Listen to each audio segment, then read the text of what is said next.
وشرف مجلسنا هذا فضيلة العلامة الجليل الفقيه فقيه العصر الشيخ محمد تقي العثماني. بسم الله الرحمن الرحيم. الحمد لله رب العالمين، والصلاة والسلام على سيدنا ونبينا وحبيبنا وشفيعنا ومولانا محمد خاتم النبيين وإمام المرسلين، وعلى آله وأصحابه أجمعين، وعلى كل من تبعهم بإحسان إلى يوم الدين. أما بعد، فأيها الإخوة، إني لا أكاد أظهر ولا أجد لفظا ولا عبارة ولا أسلوبا يظهر ما في خاطري من سرور وابتهاج بزيارة هذه الباقة العظيمة الغنية بالأزهار العلمية والبرود الدينية التي قلما توجد في العالم مثلها في هذه الآونة المليئة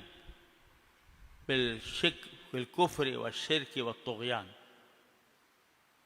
فأحمد الله سبحانه وتعالى إليكم أنه جمعنا في هذا المجلس العظيم الذي قرئ فيه صحيح الإمام مسلم رحمه الله تعالى، وهو ثاني الصحيحين.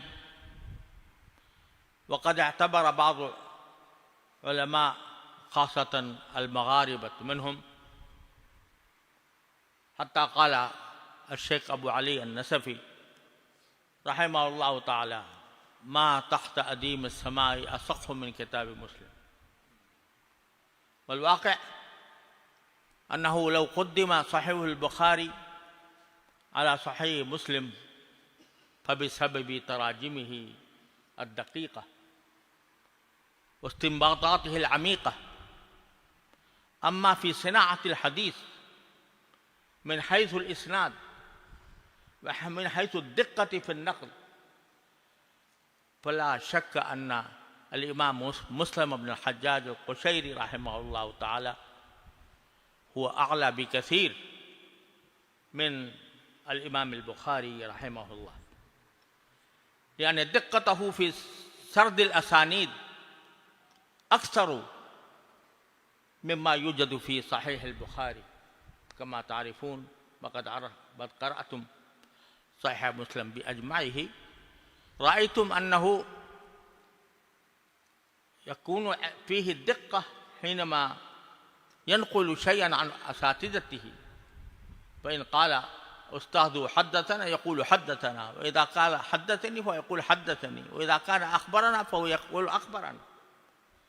وكما تعرفون الإمام البخاري رحمه الله تعالى لا فرق عنده بين التحديث والإخبار، ولكن الإمام مسلم رحمه الله تعالى هو دقيق جدا في استخدام هذه الكلمات، وكذلك في استخدام الروايات وسردها وطرق جميع طرق الرواية على صعيد واحد.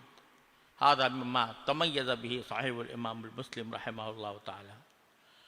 وإني أهنئكم جميعا أنكم قرأتم هذا الصحيح لدى أساتذة كبار ومحدثين عظام، وأتممتموه اليوم.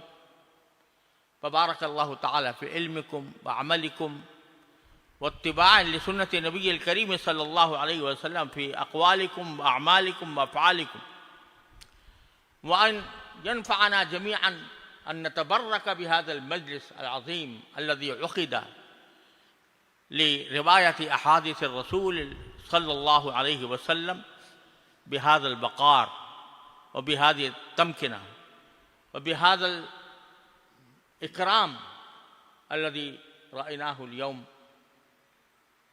فهنيئا لكم هذه القراءة. وأنا قرأت صحيح الإمام مسلم رحمه الله تعالى بكامله، أكثره قراءة وبعضه سماعا وآخر منه إجازة من مدة أساتذة رحمهم الله تعالى ونفعنا بعلومهم.